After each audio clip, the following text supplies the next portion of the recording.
Nais po namin tumimo sa ating puso ang magandang balita.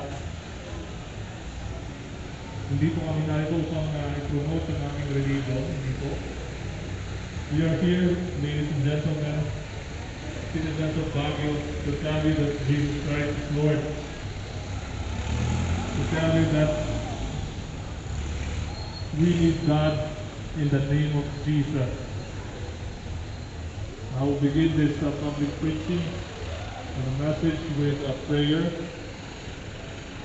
Heavenly Father, we glorify and we praise you. We lift your name on high. We believe that you are alive. You are the creator of the heaven and the earth. And we want you, Lord, to be with us this afternoon. Open the eyes and the ears of the citizens of Baguio for us to realize the most important decision that we should make, and that is to know you, to surrender our life to you, and accept you through your Son Jesus. May your Holy Spirit be with the people of Baguio, especially those with open ears and hearts to hear your message. Ikakumaapo ti umay dito'y tentang malam na sumarita iti puso ti tumunggal may sa kami na maawatan mi na masapot ka iti panagbiag mi ken dumtang ko ti panahon nga sangwan ka sa sabi kumaapo nga nalinis ti puso mi nga sumakokin ka. All the highest praise, glory, and honor belongs to you alone in Jesus' name. Amen.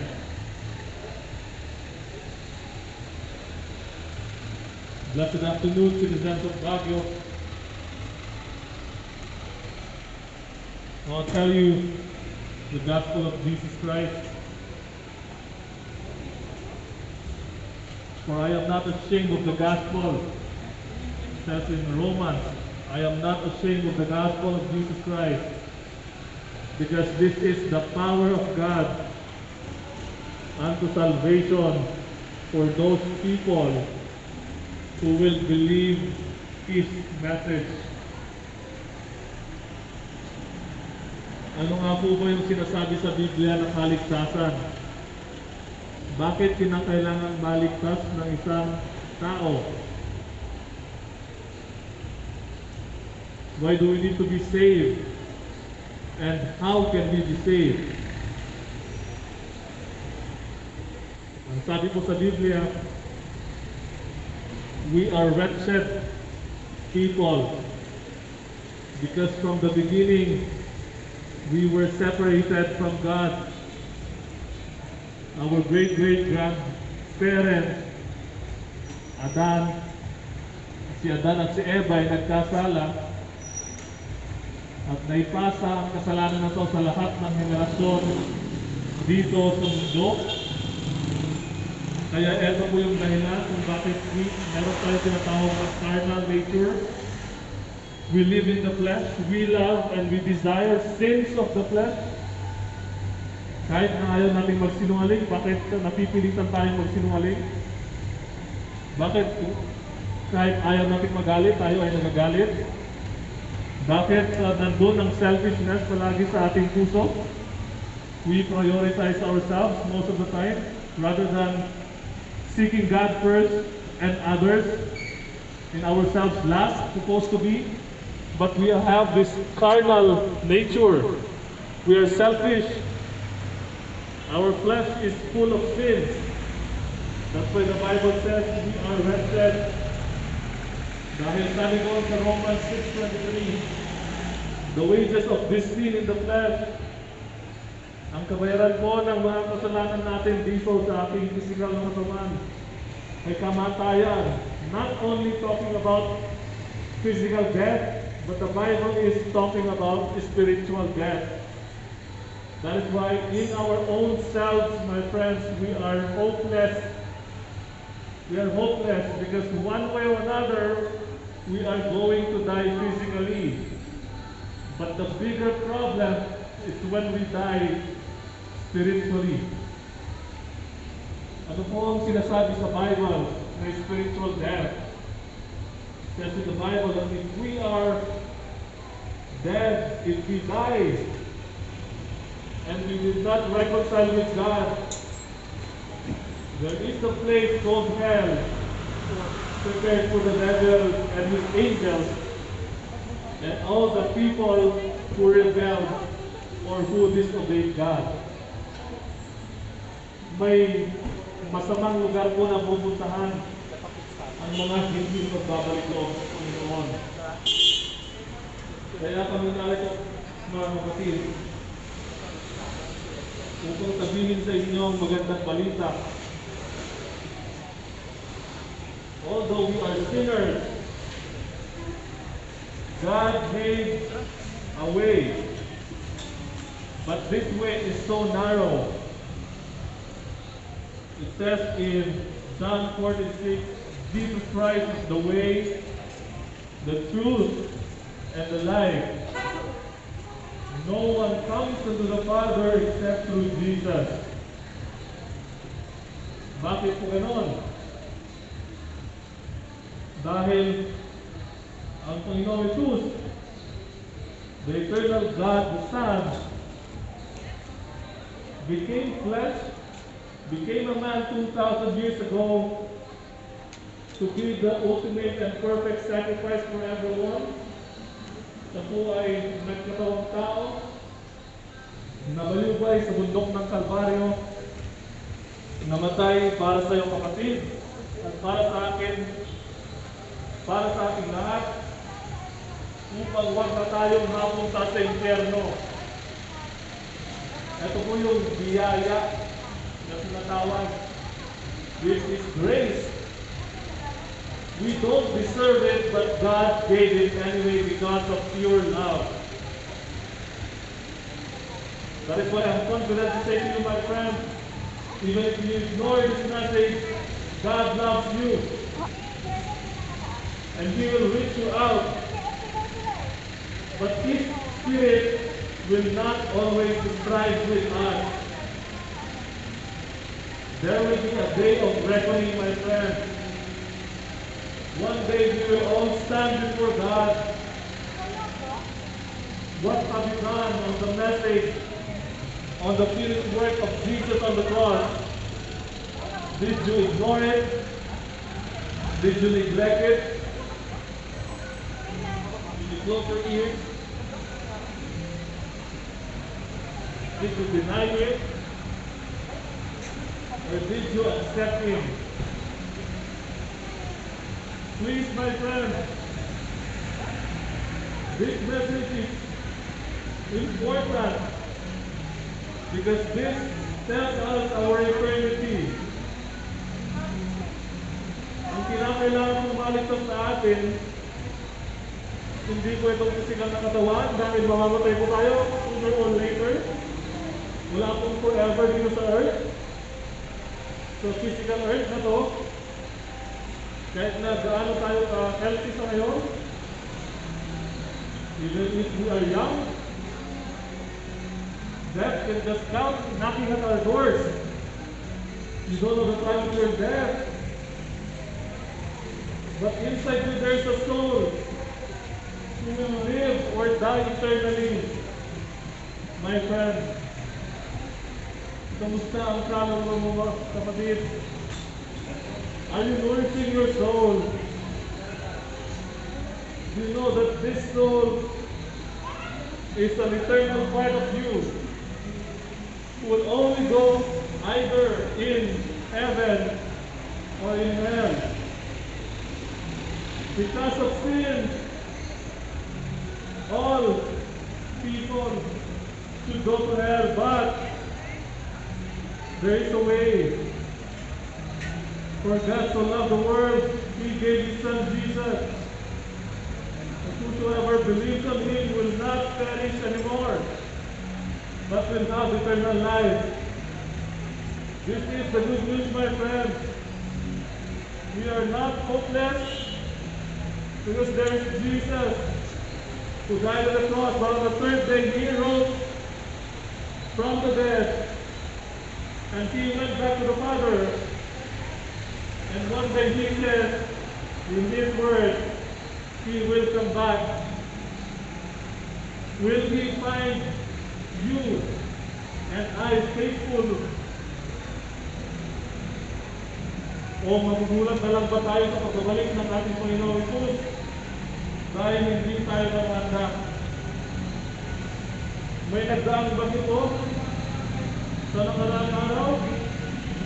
Nakita mo natin kung paano sinalantan ng bago nito sa maraming lugar sa Pilipinas. Kahit na naghanda ang bawat isa, hindi pa rin ligtas. Walang ligtas na lugar sa mundong ito, mga kapatid. That there is a strong foundation, a sure foundation in the name of Jesus. Because even if you die physically, if you have Jesus Christ, He says it in His Word that you will live eternally with Him. Find comfort in the Word of God, my friends. If you are losing hope right now, if you feel hopeless because of problems in life, if you feel troubled because of a lot of problems, my friends, I'm telling you, Jesus Christ is waiting for you. Jesus Christ loves you. He is knocking at the doors of your heart, my friend. Let Him come in and reside in your heart. Because this is the only way into eternal life. I love you, my friend. That's the reason why I'm here. Darating ang time na pagbabawalan na ang paghayag ng salita ng Panginoon. Ngayon ay malayo tayong nakakarinig. Huwag natin antayin na dumating ang pagkakataon na hindi na natin matutumpuan ang kaligtasan ito. The doors are wide open right now, my friend. Religion by itself will not save you. It will not save you. Only Jesus can save you, my friend. And I want to share to you my testimony why I'm doing this. I am a busy person like you. I am working as an associate professor in a university here in the country. At the young age of 30, I thought I had everything. Akala ko ang mataas na pinag-aralan ang tunay na kahulugan ng buhay. I finished my bachelor's, my master's, my doctorate, magna cum laude, doctorate in biology. I have a lot of several awards in the academy. I have several publications. I thought this is the meaning of life, to be prosperous in your endeavor. But something was missing on me, because for the longest time I have denied God. I thought this concept of God is just a fairy tale. Akala ko walang silbi ang Biblia noon. Akala ko walang silbi ang Panginoong Hesus. Ngunit isang Sunday, mga kapatid, nangusap sa akin ng Diyos at binigyan niya ako ng pangitain na ako ay nakaharap sa Kanya. Pinakita niya ang buhay ko na malaya sa Kanya. At sinabi niya na walang kabulukan ng lahat ng aking mga nakuha sa buhay dahil hindi ko siya kilala. And the other thing that amazes me is this. He even showed me my sins that I thought nobody knows. And I'm also telling you this, my friends. The God of the Bible, God who created the heaven and the earth, knows everything. We cannot hide anything from Him. That's why we still have the chance right now. We're still living. You have to repent for your sins, my friends. You have to repent and turn to Jesus. Because one day we will face Him. It says in Romans 4:12, we will all give an account, whether you are rich or poor, you are young or old. If you are in the age of accountability, we will all stand before God. And He will see your heart. You will not bring your diploma there. You will not bring your curriculum vitae there. But He will see your heart. Does your heart contain Jesus? Because if there's no Jesus there is no eternal life. And He will judge you according to your works. But if you have Jesus and if you have repented for your sins, it says in His word, He will remove all of your sins as far as east is from the west. Ganon kabuti ang Panginoon. Kaya sa aking patutuog, nung ipinakita ng Diyos na ito ang aking buhay, na punong-puno ng kasalanan, na wala pala akong may tago sa Kanya, ako po ay humingi ng tawad at naramdaman ko ang dakilang pag-ibig at pagpapatawad ng Diyos. At pinaunawa sa akin ng Panginoon na ito ang tunay na kahulugan ng buhay. It's not merely by accomplishing many things of this world. Yes, you need to work, you need to educate yourself, you need to have a high degree, you need to have a high salary. But most importantly, please don't forget Jesus Christ. Do not die, He says in my church, do not die without knowing Jesus, my friend. Sa tingin ko, kung mapapala namin nag-aayos ng salita ng Panginoon, ano mapapala namin? In other countries, they mock, they punch, they kick, they persecute these people who spread the gospel, but they are just staying put here in the Philippines. They are not like that. But majority of people will ignore this message because they will not find it important. But I'm telling you right now, I'm a living testimony that this is so important. This is life and death, my friend. Not just physical, but eternal. I want you to go to heaven. I want everyone. But we have a free will. We will either ignore or accept Jesus. But please, make the decision now. Now is the appointed time. Now is the day of salvation, my friends. Jesus loves you. If you need prayer, we can pray for you. If you need clarification or questions about the gospel, you can talk to us here. We love you. Jesus loves you. Now is the appointed time. Now is the day of salvation. Heavenly Father, I pray, Lord, to speak to the heart of those who listen to your message.